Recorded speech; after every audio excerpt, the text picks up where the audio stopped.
शाम के 6 बजे मौसम बेहद खराब है। आसमान में काले काले बादल छाए हैं। जोर जोर से बिजली कड़क रही है और मूसलाधार बारिश हो रही है। रामपुर गांव की एक संकरी सड़क के किनारे एक छोटा सा ठेला खड़ा है जिस पर लिखा है राजू चिकन पकौड़े वाला। ठेले के ऊपर एक फटी हुई तिरपाल बंधी है जिससे पानी की बूंदें नीचे टपक रही हैं। राजू खौलते हुए तेल में पकौड़े छान रहा है। धुएं और मसालों की सौंधी खुशबू हवा में तैर रही है। राजू की नजरें बार बार आसमान की तरफ उठती हैं। अरे ओ काले बादलों, बरसना ही था तो 2 घंटे बाद बरस लेते भाई। अभी क्यों एक गरीब के पेट पर लात मार रहे हो? शाम का यही वक्त तो होता है जब 2-4 ग्राहक आते हैं। अगर आज कोई बोहनी नहीं हुई तो घर की टपकती छत कैसे ठीक करवाऊंगा? राशन का डिब्बा भी सुबह से खाली पड़ा है। कमला घर पर राह देख रही होगी कि राजू आएगा तो चूल्हा जलेगा। हे भगवान, आज लाज रख लेना बाबा, लाज रख लेना। तभी उस घनघोर बारिश में ठिठुरता हुआ, फटे पुराने कपड़ों में लिपटा एक बूढ़ा भिखारी दौड़ते हुए आता है और राजू के ठेले की तिरपाल के नीचे एक कोने में दुबक जाता है। ठंड के मारे उसके होंठ कांप रहे हैं और वो अपने दोनों हाथों को आपस में रगड़ रहा है।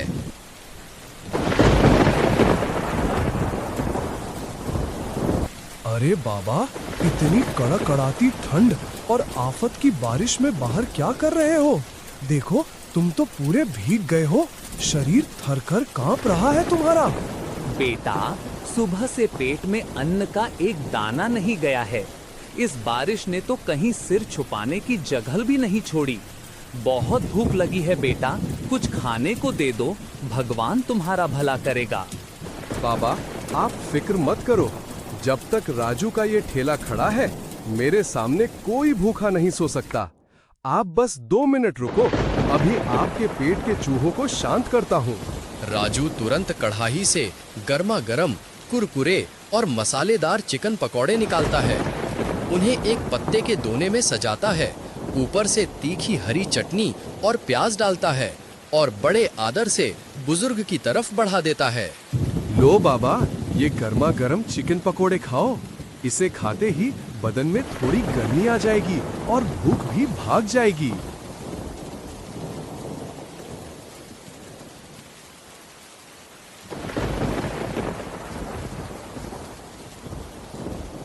जीते रहो बेटा। इस मतलबी दुनिया में जहां लोग अपनों को नहीं पूछते, वहां तुम जैसे परोपकारी इंसान को देखकर भगवान पर भरोसा और बढ़ जाता है। तुम्हारी इस दया का फल तुम्हें बहुत जल्द मिलेगा बेटा। बूढ़ा भिखारी अभी पकौड़े खा ही रहा था कि तभी सड़क के दूसरी तरफ से छाता लगाए ठाठ बाट से गांव के जमींदार का बेटा विक्रम वहां से गुजरता है। विक्रम बेहद आलसी है, दिन भर ताश खेलता है और दूसरों की तरक्की देखकर जलता है। राजू की मेहनत और उसकी ईमानदारी उसे फूटी आंख नहीं सुहाती। वो राजू को देखकर रुक जाता है और ताना मारते हुए हंसता है। अरे ओ राजू, क्या बात है भाई, आज तो पहला ग्राहक बड़ा वीआईपी ढूंढा है तुमने। वाह रे किस्मत, इस कड़क कड़ाती बारिश और तूफान में ठेला लगाए बैठे हो। अकल घास चरने गई है क्या तुम्हारी? लोग इस मौसम में घरों में दुबके हैं और तुम यहाँ कीचड़ में पकौड़े तल रहे हो।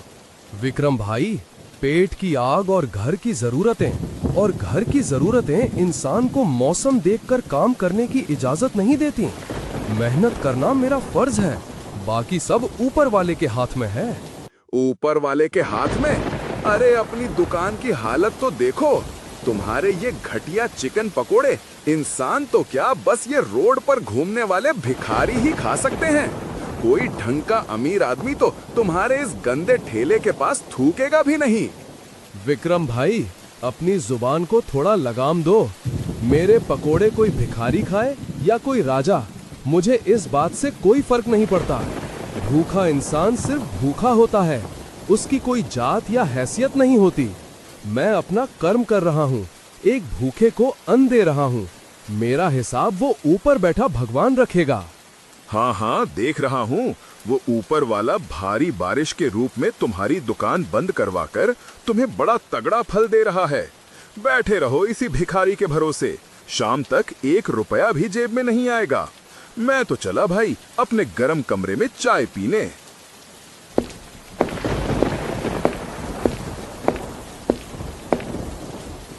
विक्रम पैर पटकता हुआ और हंसता हुआ वहां से चला जाता है। बूढ़ा भिखारी पकौड़े खाकर राजू को आशीर्वाद देता है और आगे बढ़ जाता है। बारिश और तेज हो जाती है।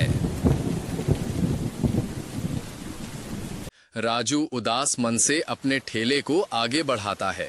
वो सोचता है कि शायद बस स्टैंड या चौराहे के पास कोई राहगीर मिल जाए जिससे थोड़ी बहुत कमाई हो सके। चारों तरफ कीचड़ ही कीचड़ है। अचानक ठेले का पहिया एक गड्ढे में फंसता है। राजू पहिया निकालने के लिए नीचे झुकता है। तभी सड़क के किनारे कीचड़ में डूबी एक पारदर्शी प्लास्टिक की पन्नी पर उसकी नजर पड़ती है। वो पन्नी को उठाता है और साफ करता है। अरे ये क्या है?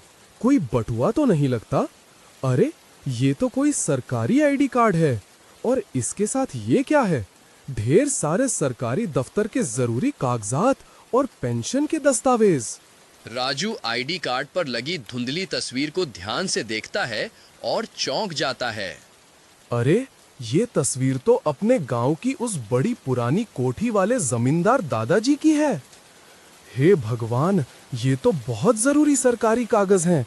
इनके बिना तो सरकारी दफ्तरों में कोई काम नहीं होता। और बुजुर्गों की पेंशन और मुफ्त इलाज के सारे दस्तावेज भी इसी से जुड़े होते हैं। बेचारे दादाजी को जब पता चलेगा तो वो कितने परेशान हो रहे होंगे। राजू एक पल के लिए रुकता है और अपने खाली ठेले को देखता है।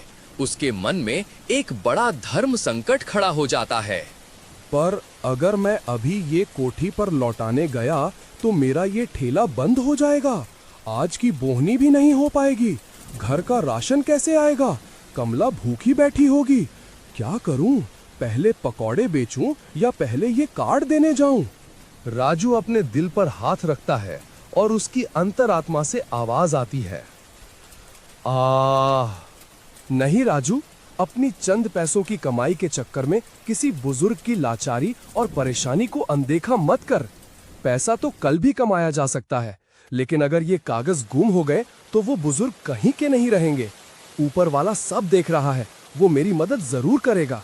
राजू तुरंत अपने ठेले को एक सुरक्षित पेड़ के नीचे बांधता है और मूसलाधार बारिश में भीगते हुए, ठंड से कांपते हुए गांव के दूसरे कोने में बनी बड़ी कोठी की तरफ दौड़ पड़ता है। कुछ ही देर में वो आलीशान कोठी के बड़े से लकड़ी के दरवाजे के सामने खड़ा होता है। वो हिम्मत करके भारी लोहे का सांकल खटखटाता है। खट खट खट। अंदर से एक बहुत ही चिड़चिड़े और परेशान मिजाज के बुजुर्ग जमींदार दादाजी बाहर आते हैं। उनके चेहरे पर हवाइयां उड़ी हुई हैं और वे बेहद गुस्से में दिख रहे हैं। कौन है भाई? इस आफत की बारिश और तूफान में दरवाजा ऐसे पीट रहा है जैसे कोई आफत आ गई हो। भीख मांगने का यही वक्त मिला है क्या तुम लोगों को? जाओ, भागो यहां से। पहले ही मैं बहुत बड़ी मुसीबत में हूं। मेरा दिमाग मत चाटो। माफ करना दादाजी, मैं कोई भिखारी नहीं हूँ। मैं तो गांव का वही पकौड़े वाला राजू हूँ। मैं यहाँ कुछ मांगने नहीं आया, बल्कि आपको कुछ लौटाने आया हूँ। लौटाने? क्या लौटाने आए हो? मेरे पास खोने के लिए अब कुछ बचा ही नहीं है। दादाजी, सड़क पर कीचड़ में आपकी ये प्लास्टिक की पन्नी गिरी मिली थी। इसमें आपका सरकारी आईडी कार्ड और बहुत से जरूरी कागजात हैं। मुझे लगा कि इसके बिना आपके काम रुक जाएंगे, इसलिए मैं तुरंत दौड़ता हुआ यहाँ आया। देख लीजिए, ये आपका ही है ना? जैसे ही जमींदार दादाजी की नजर उस आईडी कार्ड और कागजात पर पड़ती है, उनके चेहरे का पूरा गुस्सा गायब हो जाता है। उनकी आंखें फटी की फटी रह जाती हैं और देखते ही देखते उनकी आंखों से आंसू छलक पड़ते हैं। उनके हाथ कांपने लगते हैं। वे तुरंत राजू का हाथ थाम लेते हैं। बेटा, ओ बेटा, तुम कोई मामूली इंसान नहीं हो। तुम मेरे लिए साक्षात भगवान का फरिश्ता बनकर आए हो। तुम्हें अंदाजा भी नहीं है कि तुमने आज मुझ पर कितना बड़ा उपकार किया है। दादाजी, ये तो मेरा फर्ज था, इसमें रोने वाली क्या बात है? बेटा, इसी आईडी कार्ड और इन कागजातों के भरोसे अस्पताल में मेरी बीमार पत्नी के मुफ्त इलाज की सरकारी फाइल पास होनी थी। आज इसकी आखिरी तारीख थी। अगर ये आज ना मिलता तो कल अस्पताल वाले मेरी पत्नी को बाहर निकाल देते और मेरे पास इतने पैसे नहीं हैं कि मैं उसका इलाज करा सकूं। मैं पिछले 2 घंटे से इसे ढूंढ रहा था और अपनी किस्मत को कोस रहा था। तुमने आज मेरी पत्नी की जान बचा ली बेटा, बहुत बहुत शुक्रिया तुम्हारा। दादाजी, शुक्रिया मत कहिए। आपकी पत्नी जल्दी ठीक होकर घर लौट आए, बस भगवान से यही दुआ है। आपके चेहरे पर जो ये सुकून आया है ना, यही मेरी आज के दिन की सबसे बड़ी कमाई है। अब मुझे आज्ञा दीजिए, मुझे ठेले पर वापस जाना है।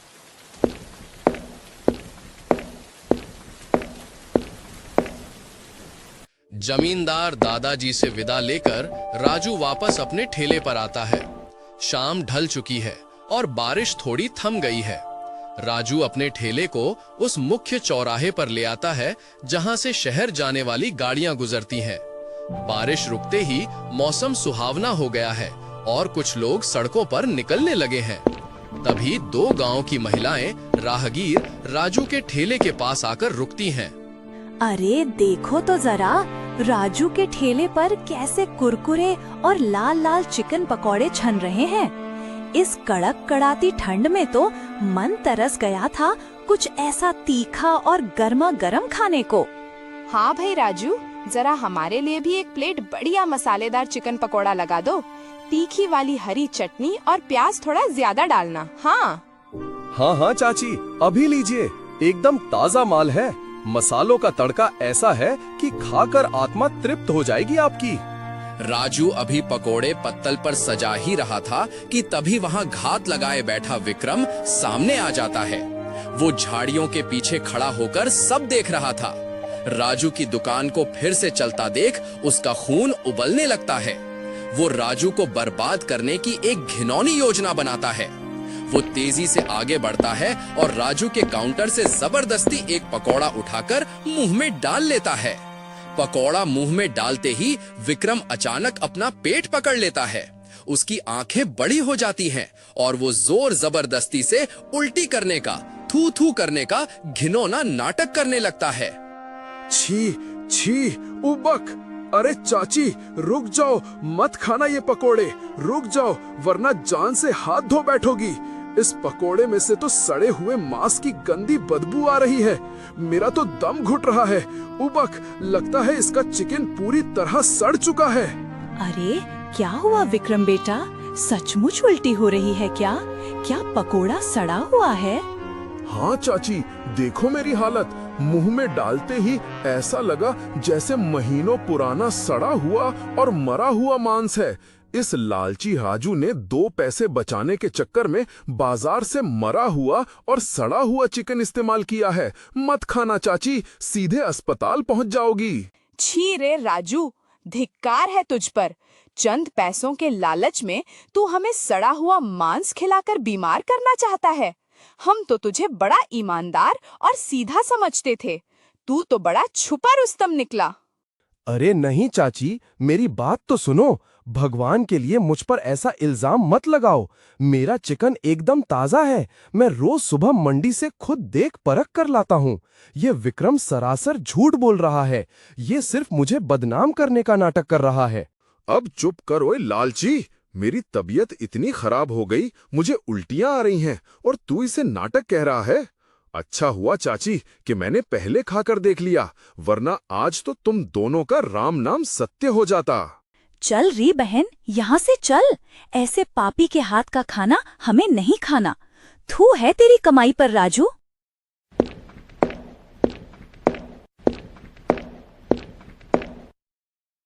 दोनों औरतें गुस्से में राजू को कोसती हुई वहां से चली जाती हैं। चौराहे पर खड़े अन्य लोग भी कानाफूसी करने लगते हैं और राजू के ठेले से दूर हट जाते हैं। राजू की सालों की मेहनत, उसकी इज्जत और उसकी रोजी रोटी सब एक पल में कीचड़ में मिल जाती है। विक्रम सीना तानकर खड़ा होता है और मंद मंद मुस्कुराता है। विक्रम, तू इतना गिर सकता है मैंने कभी सपने में भी नहीं सोचा था। अपनी झूठी दुश्मनी निकालने के लिए तूने आज एक गरीब की रोजी रोटी पर लात मारी है, मेरी इज्जत मिट्टी में मिला दी। पर याद रखना विक्रम, ऊपर वाले की लाठी में आवाज नहीं होती, हिसाब सबका होगा एक दिन। जा जा, बड़ा आया ऊपर वाले का ठेकेदार। देखी मेरी एक्टिंग, बन गया ना मैं पूरे गांव का भला आदमी, और तेरी दुकान हो गई हमेशा के लिए ठप। अब बैठ यहाँ रात भर और मक्खियां मार, मेरा कोई कुछ नहीं बिगाड़ सकता। विक्रम कॉलर ऊंची करके मुस्कुराता हुआ चला जाता है। राजू पूरी तरह टूट जाता है। वो ठेले के कोने में सिर पकड़कर फूट फूट कर रोने लगता है। उसे लगता है कि उसकी जिंदगी अब खत्म हो गई। लेकिन राजू को ये नहीं पता था कि उसकी इस बेबसी, सच्चाई और पूरे ड्रामे को सड़क के दूसरी तरफ कोहरे और अंधेरे के पार खड़ी एक शानदार चमचमाती लग्जरी कार के अंदर से दो लोग बड़े ध्यान से देख रहे थे। कार का शीशा नीचे उतरता है और उसमें से दो सूट बूट पहने शहर के बाबू बाहर आते हैं। उनका नाम रॉकी और सैम है। वे दोनों राजू के ठेले की तरफ बढ़ते हैं। एक्सक्यूज मी भाई, अरे सुनो, जरा हमारी मदद करोगे? यहाँ से हाईवे का रास्ता किधर जाता है? हमारी गाड़ी का जीपीएस नेटवर्क काम नहीं कर रहा है। टोटल कंफ्यूजन है यार। बाबूजी, यहाँ से हाईवे तो बहुत दूर है और इस आफत की बारिश में आगे का जो मुख्य रास्ता है वो भी टूट गया है। पानी भरा है वहाँ। कम से कम 50 कोस तक आगे आपको कोई होटल, दुकान या रास्ता नहीं मिलेगा। ओ नो, रास्ता ब्लॉक है और मुझे तो बड़ी जोर की भूख लगी है यार। सुबह से हम लोग सिर्फ ट्रैवल कर रहे हैं, कुछ ढंग का फूड नहीं मिला। तभी ठंडी हवा का एक झोंका आता है और राजू के ठेले पर रखे मसालों और पकोड़ों की सौंधी सौंधी महक उन दोनों बाबुओं के नाक तक पहुंचती है। सैम की लार टपकने लगती है। अरे रॉकी, देखो यहाँ तो कुछ गरम गरम फ्राई हो रहा है। क्या खुशबू है यार, गजब। रॉकी ठेले को ऊपर से नीचे देखकर थोड़ा हिचकिचाते हुए, व्हाट? सैम, तुम पागल हो गए हो क्या? तुम सड़क किनारे इस छोटे से फटे हुए ठेले का खाना खाओगे? पता नहीं कैसा ऑयल इस्तेमाल करता है। बारिश में कितनी गंदगी और मक्खियां होती हैं। अभी उस लड़के ने कहा ना कि चिकन सड़ा हुआ है, बीमार पड़ जाओगे भाई। बाबूजी, भले ही मेरा ये ठेला छोटा है, मेरी तिरपाल फटी है, पर मेरी नीयत और मेरा ज़मीर बिल्कुल साफ है। मैं अपने खाने में कभी एक रत्ती की मिलावट नहीं करता। घर के पिसे हुए शुद्ध मसाले और एकदम बढ़िया तेल इस्तेमाल करता हूँ। वो लड़का मुझसे जलता है, इसलिए झूठ बोल कर गया। आप दुनिया की फिक्र छोड़िए, मेरे कहने पर बस एक बार चक्कर देखिए। अगर अच्छा ना लगे तो पैसे मत दीजिएगा। यार रॉकी, मुझे हाइजीन की फिक्र नहीं है, मुझे बस खाना चाहिए। भूख से पेट में आग लगी है। भाई राजू, जरा हमारे लिए एक प्लेट कड़क वाले मसालेदार चिकन पकौड़े लगा ही दो।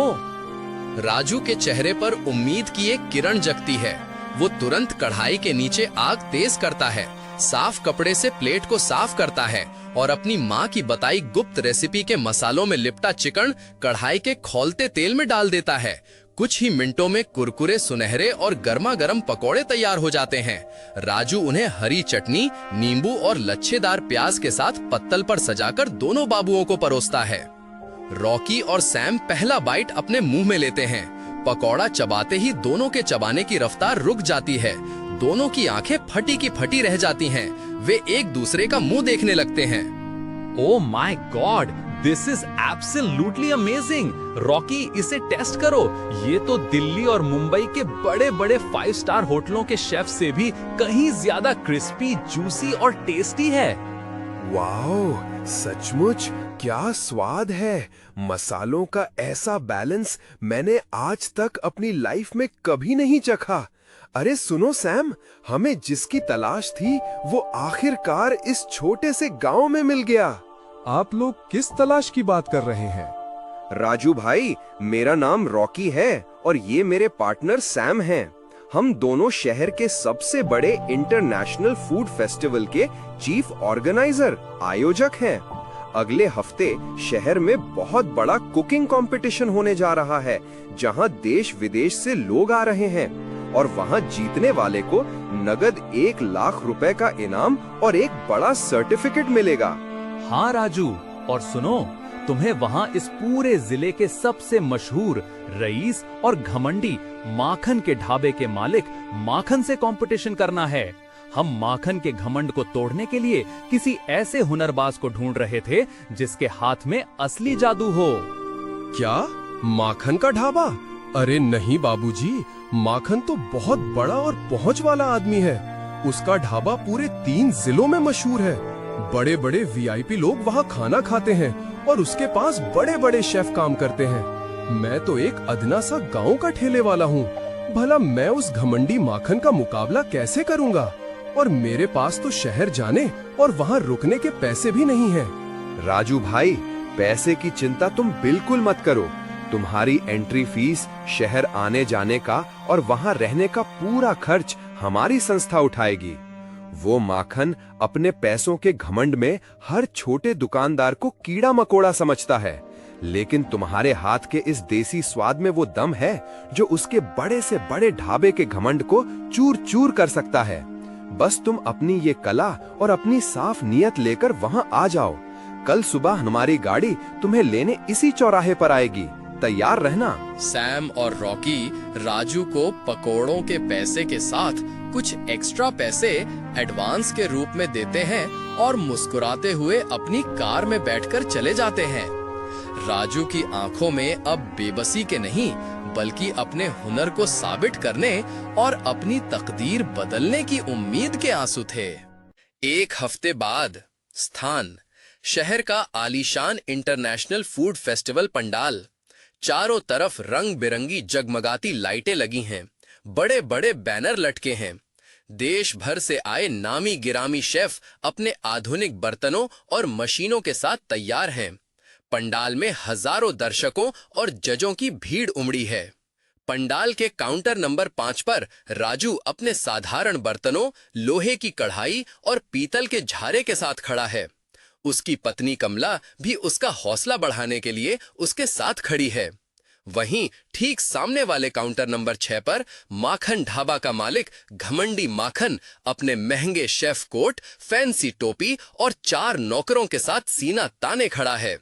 राजू को देखकर माखन जोर से हंसता है और उसका मजाक उड़ाने लगता है। अरे देखो भैया देखो, इस बड़े इंटरनेशनल कंपटीशन का स्तर कितना गिर गया है। अब गांव के सड़क छाप ठेले वाले और कीचड़ में पकौड़े छानने वाले भी मेरा मुकाबला करेंगे।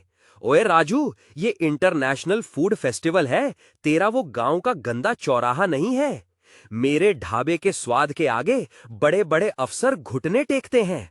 तू ये गंदे और सड़े हुए पकौड़े लेकर कहाँ आ गया? अपनी बेइज्जती करानी है क्या? अभी भी वक्त है, बोरिया बिस्तर समेट और भाग जा यहाँ से। सुनो जी, तुम इनकी बातों पर ध्यान मत दो। माखन जी, ढाबा आपका बहुत बड़ा हो सकता है, आपके बर्तन बहुत चमक सकते हैं, पर स्वाद पैसों से या बर्तनों की चमक से नहीं आता। स्वाद आता है साफ नीयत, ईमानदारी और दिल से। मुकाबला बर्तनों की कीमत में नहीं बल्कि कढ़ाई के हुनर में होगा। बाकी कौन कैसा है, इसका फैसला तो सामने बैठे जज साहब करेंगे। तभी पंडाल का बड़ा सा सायरन बजता है। पू पू। एंकर माइक पर घोषणा करता है, कुकिंग कंपटीशन शुरू किया जाए, आपके पास सिर्फ 1 घंटा है। माखन तुरंत अपने आधुनिक ओवन, विदेशी सॉस और महंगे मसालों का उपयोग करके एक फैंसी चिकन डिश तैयार करने में जुट जाता है। दूसरी तरफ राजू एक पल के लिए अपनी आंखें बंद करता है, भगवान को याद करता है और अपनी मां की सिखाई हुई पारंपरिक देसी रेसिपी से कड़ाही में तेल गरम करता है। राजू अपने कांपते हाथों को संभालते हुए चिकन के टुकड़ों को खास मसालों, बेसन और हरी मिर्च के पेस्ट में मिलाता है। जैसे ही वो चिकन पकौड़ों को खोलते हुए तेल में डालता है, छन छन छन की आवाज के साथ पूरे पंडाल में ऐसी सौंधी और लाजवाब खुशबू फैलती है कि वहां मौजूद सभी लोग माखन के काउंटर को छोड़कर राजू के काउंटर की तरफ देखने लगते हैं। माखन के महंगे पकवानों की खुशबू राजू के पकौड़ों की खुशबू के आगे हवा हो जाती है। समय समाप्त होने का सायरन बजता है। हेड जज, मुख्य न्यायाधीश और उनके साथ रॉकी और सैम सभी काउंटरों का दौरा करते हुए अंत में माखन और राजू के काउंटर पर पहुंचते हैं। पहले वे माखन की डिश का एक टुकड़ा खाते हैं। माखन जी, आपकी डिश दिखने में तो बहुत खूबसूरत है, सजावट भी अच्छी है, लेकिन इसमें सिर्फ मसालों और सॉस का दिखावा है। अंदर से चिकन में वो बात नहीं है। स्वाद बहुत साधारण है। माखन का चेहरा थोड़ा पीला पड़ जाता है। इसके बाद जज राजू के काउंटर पर आते हैं। राजू बड़े आदर से पत्तल पर सजे गर्मा गर्म क्रिस्पी चिकन पकौड़े और तीखी हरी चटनी जजों के सामने रखता है। हेड जज पकौड़े का पहला क्रिस्पी बाइट अपने मुंह में रखते हैं। कुर की आवाज आती है। पकौड़ा मुंह में जाते ही हेड जज की आंखें बंद हो जाती हैं। वे स्वाद में खो जाते हैं। वे तुरंत दूसरा और तीसरा पकौड़ा भी उठा लेते हैं। Oh my God, absolutely mind blowing, wonderful. माखन की डिश में सिर्फ दिखावा था, लेकिन इस राजू के चिकन पकौड़े में असली हिंदुस्तान की मिट्टी का स्वाद है। ये क्रिस्पीनेस, मसालों का देसी तड़का और ये लाजवाब हरी चटनी, इसने तो मेरा दिल जीत लिया। माखन का करोड़ों का ढाबा भी इस स्वाद के आगे पूरी तरह फेल है। पूरा हॉल और पंडाल तालियों की गड़गड़ाहट से गूंज उठता है। दर्शक राजू के नाम के नारे लगाने लगते हैं। माखन का चेहरा शर्म से लाल हो जाता है और उसका घमंड पल भर में चूर चूर हो जाता है। तो देवियों और सज्जनों, इंटरनेशनल फूड फेस्टिवल के महामुकाबले के विजेता हैं हमारे गांव के हुनरबाज राजू चिकन पकोड़े वाले। रोती हुई आंखों से राजू स्टेज पर जाता है। रॉकी और सैम उसे 1,00,000 रुपए का बड़ा सा चेक और चमचमाती ट्रॉफी सौंपते हैं। राजू की किस्मत हमेशा के लिए बदल चुकी थी। कुछ महीने बाद मौसम बदल चुका है।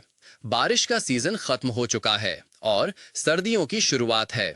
रामपुर गांव के उसी चौराहे पर जहां कभी राजू का छोटा सा ठेला था, आज वहां एक बड़ा, आलीशान और साफ सुथरा रेस्टोरेंट खुल चुका है, जिसका नाम है राजू का रॉयल चिकन रेस्टोरेंट। रेस्टोरेंट में ग्राहकों की भारी भीड़ लगी है। राजू अपने काउंटर पर बैठा मुस्कुराते हुए ग्राहकों को संभाल रहा है और कमला गल्ले पर बैठी है। तभी रेस्टोरेंट के मुख्य दरवाजे पर फटे पुराने, फटे हाल कपड़ों में, भूख से बेहाल, अत्यंत कमजोर एक आदमी आकर खड़ा हो जाता है। उसके बाल बिखरे हैं और चेहरे पर गहरी लाचारी है। राजू की नजर उस व्यक्ति पर पड़ती है। वो ध्यान से देखता है और चौंक जाता है। वो कोई और नहीं बल्कि वही विलन विक्रम था, जिसने राजू की रोजी रोटी छीनने की कोशिश की थी। राजू काउंटर से उठकर उसके पास जाता है। विक्रम भाई, तुम्हारी ये हालत कैसे हो गई? राजू भाई, मुझे माफ कर दो, मुझे माफ कर दो। मैं बहुत बड़ा पापी हूँ। मैंने तुम्हारी दुकान बंद कराने के लिए, तुम्हें बदनाम करने के लिए उस दिन झूठी उल्टी का घिनौना नाटक किया था। भगवान ने मुझे मेरे कर्मों की सजा दे दी है राजू भाई। पर हुआ क्या विक्रम भाई? शांत हो जाओ। राजू भाई, उस आफत की बारिश और उसके बाद आए तूफान में हमारे खेत डूब गए, हमारी कोठी ढह गई और मेरे पिताजी कर्ज में डूब गए। मेरा सब कुछ तबाह हो गया। आज मैं और मेरा परिवार दाने दाने को मोहताज हैं। पिछले 2 दिनों से मैंने कुछ नहीं खाया है। मुझे मेरे कर्मों का फल मिल गया भाई, मुझे माफ कर दो। विक्रम को इस दयनीय हाल में देखकर राजू की आंखों में भी आंसू आ जाते हैं। वो विक्रम के कंधे पकड़ता है और उसे गले से लगा लेता है। विक्रम भाई, दिल छोटा मत करो। इंसान गलतियों का पुतला होता है। गलतियां किससे नहीं होती, पर जो अपनी गलती मान ले और सही रास्ते पर आ जाए, वो इंसान बुरा नहीं होता। तुम अब कहीं नहीं जाओगे और ना ही भूखे रहोगे।